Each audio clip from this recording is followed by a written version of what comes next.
cat stuff. So my name is Jill Henke. I'm the Director of Operations at Gateway. I've been involved with animal welfare for about 20 years now. And I'm going to talk to you a little bit about kind of what we're seeing and what's going on in the world of animal welfare today, really post-COVID. You know, that global pandemic certainly has rattled our industry as well. But if you've been following us, and I know many of you have because you're supporters of the organization, we moved to East St. Louis in 2020, and over the past 3 years, we have hustled to open up the largest pet resource center in the region, 54,000 square feet. You got to go to Chicago or Kansas City to find anything similarly sized. And in doing that, we opened up some really important programming aimed at helping pets keep their people. So our pet retail store, we're selling 35 to 40,000 pounds of food in our low-cost retail store a month. We can't find food fast enough. We opened up a pet grooming shop, which is busy and I think is on like a 2 to 3 week wait now to get in. So really, really busy. And then we opened up a public vet clinic as well. And that has been a real learning experience for us, trying to operate a sustainable, low-cost vet clinic in lieu of the increasing costs of veterinary care. So I will say opening up this resource center has hands down been the proudest moment of my professional career.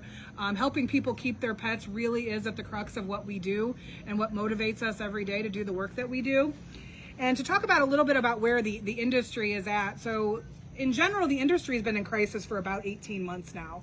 COVID really just threw things for a loop. I was talking to some folks, and I hate to talk about animals in terms of supply and demand, but I know a lot of you guys are business folks. And what happened in COVID is sort of the spike in the demand for animals and companion pets spiked, right? People were home, they were lonely, they had time.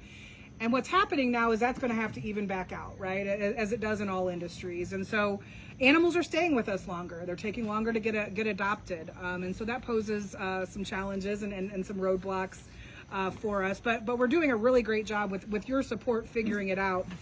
We have more than doubled our capacity in the last 3 years. And when I say that, that's really talking about all of our programs, not just intaking and adopting out pets, which we've almost tripled our number of intake in the past 3 years, but the number of pets that we're spay-neutering at no cost, the number of cats that we're TNRing at no cost, the amount of pet food we're distributing to low-income families at no cost. All of those programs are just continue to be an incredibly high need. Our wait list now, I think we have 128 pets waiting on our spay-neuter list.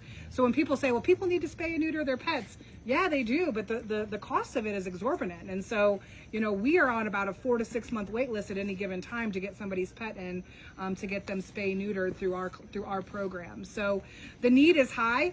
The unmet need is high. So one of the big things, and I think there's some handouts that'll go around that just kind of talk about it. We pulled some data recently. We love data, which is kind of weird for animal groups, right? I think everybody thinks that we just play with puppies and kittens all day, but we do love data. And what we're finding is in between 2022 and year to date 2023, our stray intake is up 20%. So the amount of animals that are coming in stray and the amount of calls that we're getting for stray animals is higher than I've ever seen it in my 20 years, even pre-COVID. I think what leads to that is a lot of the things that we know in our own personal lives, right? The cost of everything has gone up. Pet food has gone up 46% since 2020. Wow. 46%.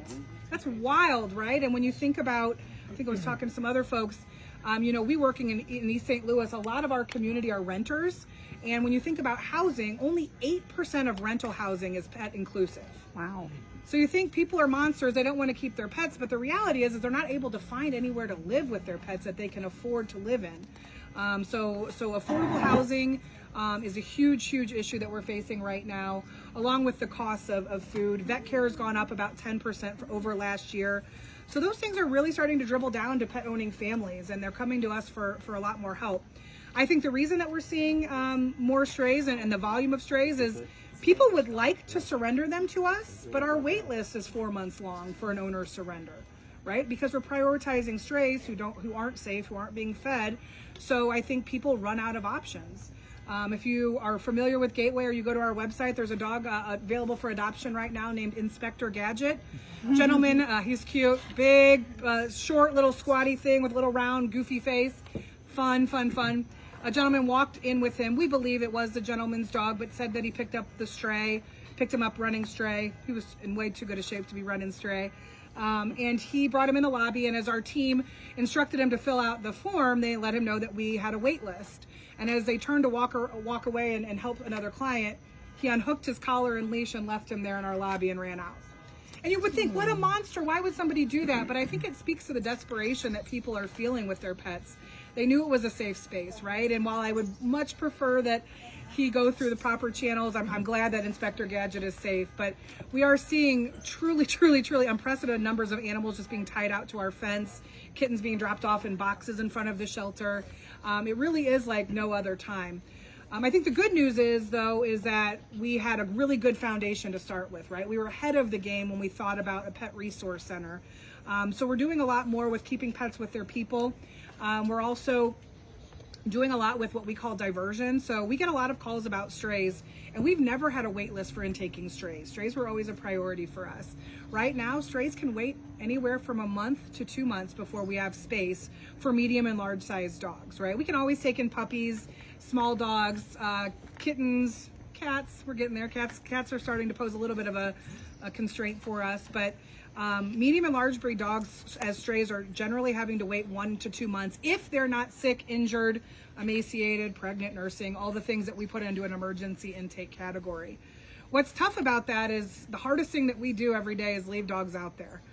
Sarah, who's our intake manager, she has to make really tough calls every single day, and we're doing a lot more, and this is just, I think, speaks to the adaptive nature of the work that we do. You know, what we're doing is people call us about a stray, and we say, we don't have room, we'll get to you as fast as we can, but now we're out there providing pet food. Sometimes it's dog houses, right? They show up on your porch, you rent, you can't take them inside, but we also tell you we can't take them yet. So we're dropping off supplies, giving them what they need to take care of that pet until we do have room. So that's really new to the work that we do. We really haven't had to do that before, and it put some additional resource challenges. I don't know if you've seen how expensive dog houses are. They are incredibly expensive, and if you know any Boy Scouts, let's build some together, and they're way nicer than what we can buy anyway. So if you've got that connection, we'd love to talk. But I think the good news is that we are positioned and we have the structure in place to really do good things, and that really is due to your support. We wouldn't have been able to make such a gigantic move from a 1,200 square foot animal emergency shelter to a 54,000 square foot resource center, certainly without all the folks here tonight. It just doesn't happen without support like you guys have provided. So where we go from here, I mean, we're really trying to increase our return to owner rates. So, you know, a lot of the dogs that we see are lost, not necessarily abandoned, right? And so we've really taken some additional steps now with the space constraints that we have. We will do anything to get them back home. I mean anything. So anytime a stray comes into our shelter, we're printing flyers and hanging them ourselves within a radius of where the animal was found. We do all the online postings ourselves. Why? Because, you know, our community doesn't have a lot of resources. And when you think about losing your pet, and then you got to go to an office supply store and print some colored flyers. I don't know if you've done that recently, but we're talking $50. Like, who's got, you know, people that don't have a whole lot of money, don't have $50 to put together flyers, and they may not have the time to take out of their 2 or 3 jobs that they have to be able to do that. And they may not have computer access to do the online component of it. So we're really focused on return to owner rates, obviously increasing our foster and our adoption numbers, and working as fast as we can to increase our capacity so that we can help more animals. What makes it challenging is there is no open admission shelter in St. Clair County, Illinois. So what that means is, you know, when you think about sheltering, you often hear the term no kill versus kill shelter. I hate that language, so we try not to use it a ton. But what that really means is some of our municipal tax funded shelters are essentially required to take in strays, right? That's the government functioning entity, is they're required to. St. Clair County Animal Control is not required to, apparently, and they're not. And I understand it, right? Because we push them to be a no-kill community where we're not euthanizing animals simply for space. So we really push them in that direction to be a life-saving organization where animals are safe. But that is leaving a lot of animals out on the street. So we have for the first time literally ever in the last month and a half, we started popping up wire crates in our shelter to house dogs, right? It's gutting to our teams to have to do that because it's no fun to see them, you know, stuck in crates for 20, 21 hours a day. And so we're really starting to feel that pressure. So we don't have an open admission shelter in St. Clair County that's going to take those. So that's where we really stepped in and are doing a lot more of rescuing strays on our own. It's not the business we want to be in, but it's the business that we found ourselves in. So we do a lot of intaking strays directly. If you see or follow our socials, we're on the side of the highways rescuing Akita's named Big Bertha, with which you didn't know at the time, that was actually a cat catch pole that we were using on that Akita. So clearly we're probably not, that probably wasn't our best move, but there is no dedicated animal control officer for our service area in East St. Louis. There used to be, but we've lost that resource. So I think as the government agencies and the government shelter is lacking resources, we're trying to fill those gaps, and we're doing a really, really great job doing that, thanks to everybody here. But there's more work to be done, and that's the reality of it. I asked Sarah to pull together our wait list just to give me an idea, so I could give you, but we have about 70 medium to large breed dogs on our wait list, and that's everything from animals that have been sitting at animal control from East St. Louis since April, which we don't love, but also strays that we know about that are confirmed strays that we just don't have space for, as well as owner surrenders that are waiting for us to have a space to take their animal in. So we've got about 70 medium to large breed dogs waiting on us, and we're working as fast as we can to get there. Our teams work every single day. Our foster and adoption team is running promotions and specials and events, and we're getting ready to do a homecoming themed week and all kinds of fun stuff to kind of draw attention to the need of needing fosters and adopters. But yeah, so that's really where we're at. We haven't seen this unmet need since pre-COVID, and really in the last 6 to 8 months, we've really started to feel it. Like I said, the data made it make sense to me that if we're taking in 20% more strays, that's why we're feeling the pressure that we're feeling, and that's why we're popping up crates and doing things that we never thought we'd have to do. But that's where we've landed. The good news is we're gonna surpass our intake and adoption numbers for this year again. Year over year, we've consistently been able to do that. And we'll continually strive to do that. But as we turn the corner, again, we're positioned well, but there's more to be done. We have some immense building needs, and so that's where I'll kind of talk to you guys just a little bit. If you know anybody, I was talking to my cousin Barry. We need a new roof. Might have to hit up my cousin that might have some roofing. I know it's a big roof. I just found this out.